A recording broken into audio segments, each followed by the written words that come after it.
So from Abraham's life, there are three things that we need to learn. Number one, he surrendered to God's plan and God's guidance.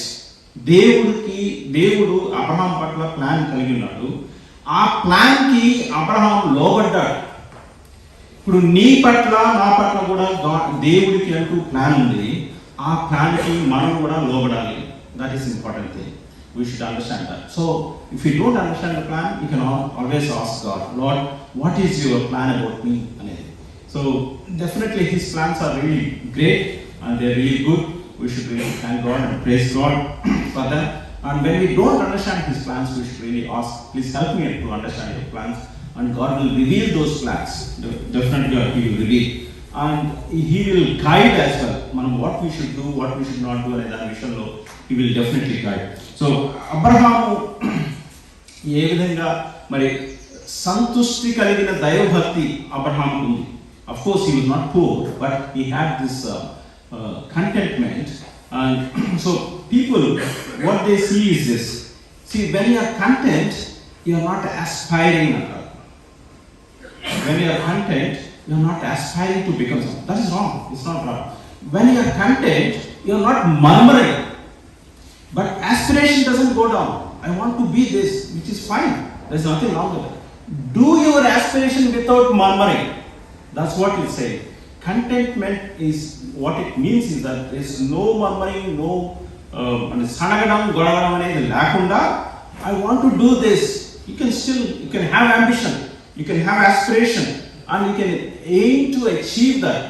You can do hard work to achieve that. There is nothing wrong with that. It is when we are murmuring that is the problem. And if you see Abraham's life, he has worked hard. He has done the hard work.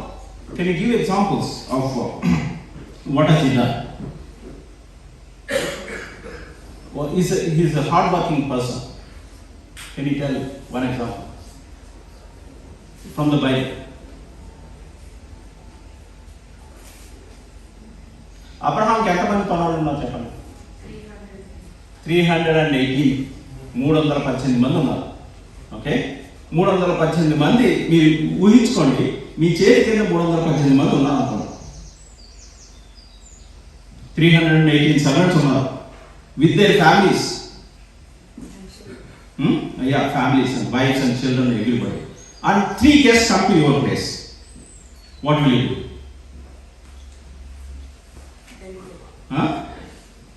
Delicate చేస్తాం కదా. నువ్వు వెళ్ళి mutton తీసుకురా అంటాం. ఇంకోళ్ళకి అదే తీసుకురామంటాం.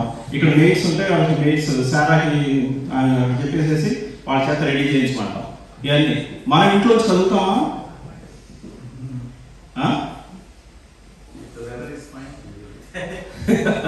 Weather ఫైన్గా ఉన్నా కానీ మనం బయటకు వెళ్ళడం. అబ్రహాం ఏం చేశాడు? పరిగెత్తుకుంటూ పోయాడంట. పరిగెత్తుకుంటూ పోయి హీ లుక్ ఫర్ దట్, ఏది శ్రేష్టమైన పేయని చూసి దాన్ని చూసి ఇది తీసి వాళ్ళకి ఇచ్చి ఇది కట్ చేయని చెప్పేసి పరిగెత్తుకుంటూ వెళ్ళి మన నీళ్లు తీసుకొచ్చి తాను తీసుకొచ్చి ఇచ్చాడు. పరిగెత్తుకుంటూ పోయాడు అనేది ఉంది అక్కడ. అది మనం when it comes to working, we should really be willing to work. మన దగ్గర ఎంతమంది మేట్స్ ఉన్నా ఎవరున్నా లేకపోయినా కానీ మనం విల్లింగ్ టు వర్క్ అనేది రియల్లీ ఇంపార్టెంట్. అబ్రహాంకి ఆ నేచర్ ఉంది. నీ చేతికి వచ్చిన ఏ పనైనా కానీ శక్తి లోపం లేకుండా చేయమని. ఇదే మనం లాస్ట్ సండే పిల్లలందరికీ చెప్పాను.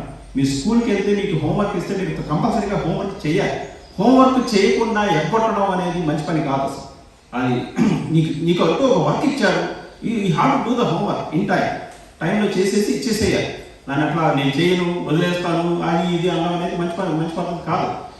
హోంవర్క్ ఉంటే హోంవర్క్ చేయాలి. ఇంట్లో హౌస్ వర్క్, ఇంట్లో అంట్లు తోమాలి అని చెప్పి పేరెంట్స్ చెప్తే చేయాలి. పేరెంట్స్ చెప్పిన దాకా కూడా వెయిట్ చేయాల్సిన అవసరం లేదు. ఇంట్లో ఒక పని ఉంది అంటే డిష్ వాషింగ్ అనేది చేయాలి, క్లోత్స్ చేయాలి, అన్ని రకాల పనులు చేయాలి. ఈ రోజుల్లో మన పిల్లలకి ఈ పనులు ఏమని చెప్పాలి. పెళ్ళిళ్ళు అయిపోయిన తర్వాత హస్బెండ్ వచ్చిన తర్వాత మా ఆవిడ పని చేయట్లేదండి అంటే మరి ముందు అమ్మ తల్లు వాళ్ళందరూ నేర్పిస్తేనే కదా వచ్చేది. అది రాకుండా అప్పుడు రావాలంటే అప్పుడు పని చేసే మోడు రావట్లేదు. అంటు తోమాలంటే కష్టం, బట్టలు ఉతకాలంటే కష్టం, బట్టలు ఆరేయాలంటే కష్టం, ఏ పని చేయాలంటే కష్టం అయిపోతుంది. పనులు కొన్ని చేసుకోవాలి. అబ్రహాం చేశాడు. 300 మంది సేవకుల నుండి పరిగెత్తాడు. అబ్రహామే కాదు, సారా కూడా చేసిందే కదా. సారా కింద కూడా 300 మంది ఉన్నారు కదా. మరి వాడు పిండి పిసికిందిగా. అక్కడ ఉంది కదా, పిండి పిండి ముద్ద చేసింది అని ఉంది. పని చేయడానికి మనం బద్దకిస్తా ఉంటే అది సమస్య. చింతించడానికి ధనాపేక్షకి మధ్యలో ఉండే సిచ్యుయేషన్ ఏంటి అంటే, you should really plan to work. చేతిలో ఉన్న పని, నీ there is some work at your hand. ఇంట్లో కొంత పని ఉంది, అది చేయాలి. హోంవర్క్ ఉంది, చేయాలి. స్కూల్లో వర్క్ ఉంది, చేయాలి. ఆఫీస్లో వర్క్ ఉంది, చేయాలి. చర్చ్లో వర్క్ ఉంది, చేయాలి. ఎక్కడికి వెళ్ళినా సరే, ఫ్రెండ్స్ దగ్గరికి వెళ్ళావు, చేయాలి. రిలేటివ్స్ దగ్గరికి వెళ్ళావు, ఎంతో కొంత పని, ఏదో కొంత పని నువ్వు చేయగలిగిన ప్రతి పని కూడా చేస్తా ఉంటే, అబ్రహాం ఆ విధంగా చేశాడు కాబట్టి తనకి హీ హాజ్ బికమ్ రిచ్. తను ధనవంతుడయ్యాడు. తను ధనాపేక్ష లేకుండా ధనవంతుడయ్యాడు. That is what God wants us believers to be. Be content, don't be murmuring, but don't be lazy. Be working hard అనేది. ఇంట్లో పని, ఎక్కడ ఉన్న పని, ఆ పని చేసుకుంటాము. తర్వాత బిట్ ఆఫ్ సేవింగ్ అనేది ఇస్ రియల్లీ ఇంపార్టెంట్. యేసు ప్రభు వారు కూర్చుకోవద్దు అని చెప్పారని చెప్పేసి చాలా మంది, కొంతమంది సేవింగ్ దగ్గర this is bad to save అని చెప్పేసి అని కొంతమంది ప్రీచ్ చేస్తూ ఉంటారు. Of course in the Bible you might find it difficult. Saving అనే దాని దగ్గర ఏంటి అంటే, ఈ యేసు ప్రభు వారు పక్షులు కూర్చుకోవట్లేదు, మీరు కూడా కూర్చుకోవట్లేదు అని చెప్పేసి అంటారు. Of course they don't save for అట్లా కూర్చుకోవడం అనేది ఉండదు, కానీ పక్షులు కూర్చుకోవు. కానీ బైబిల్లో ఒక చిన్న జంతువు గురించి చెప్పారు. చిన్న జంతువు అని చెప్పారా? చీమల గురించి చెప్పారు. చీమలు కూర్చుకుంటాయి. ఎందుకు కూర్చుకుంటాయి? వర్షాకాలం వచ్చినప్పుడు మనం చేయలేం కాబట్టి. సో అదొకటి. ప్లస్ యోసేపు ఏం చేశాడు? when the family is about to come, he has saved. So ఫ్యూచర్లో కొన్ని ప్రాబ్లమ్స్, కొన్నిసార్లు ప్రాబ్లమెటిక్ టైమ్స్ ఉంటాయి. అట్లాంటి టైమ్స్లో ఇప్పుడు వచ్చే ఎర్నింగ్స్ని కొంత సేవ్ చేసుకోవడం అనేది there is nothing wrong with that. అక్కడ ఏంటంటే కూర్చుకోవద్దు అంటే, డోంట్ బి సెల్ఫిష్, నీ వరకే నువ్వు చూసుకోవడం, మిగతా వాళ్ళ గురించి పట్టించుకోవాకు అనే సిచ్యువేషన్లోకి అని వెళ్ళమని చెప్పట్లేదు. కానీ అట్లా ఉండదు. కానీ చేయగలిగినప్పుడు సహాయం చేస్తూ ఉంది. కాకపోతే దుబారా ఖర్చు పెట్టుకో. ఇప్పుడు డబ్బులు ఇప్పుడు ఉన్నప్పుడు ఊరికి డబ్బులన్నీ ఖర్చు పెట్టేసేసి ఆ తర్వాత రేపు డబ్బులు లేవు అని చెప్పే సిచ్యువేషన్ రానియకుండా ఇప్పుడు కొంచెం ప్లాన్ చేసుకొని, జోసెఫ్ ఏం చేశాడు? How much did he save? 7 years save చేశాడు. But there is a criteria,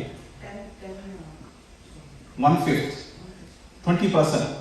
so 20% అనేది okay, we need to have some sort of habit. కొంత సేవ్ చేసుకోవడం అనేది, there is nothing wrong with that for the future time difficult areas అనేది.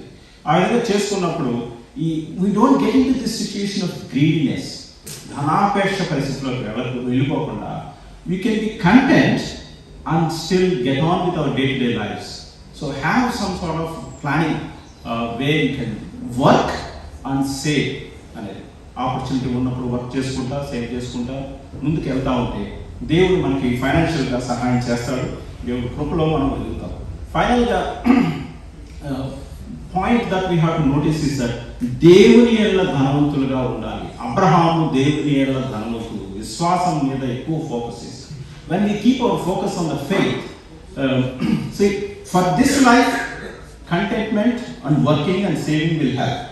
But for the life when you go to heaven, what will help us is that when you are rich in faith, విశ్వాసంలో ధనవంతులుగా ఉన్నప్పుడు, దేవుని వాక్యానికి విని, దేవుని వాక్యానికి లోబడి, దేవుని వాక్యాన్ని స్పందిస్తూ ఉంటే, that is when we will be rich in heaven and rich towards God, and that is what matters the most.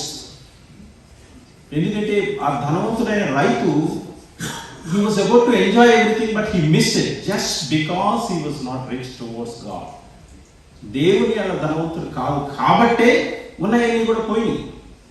So ఈ రోజు మనం if you really want to enjoy on this earth and you want to really have good time in heaven, one thing that we should focus, be rich in faith.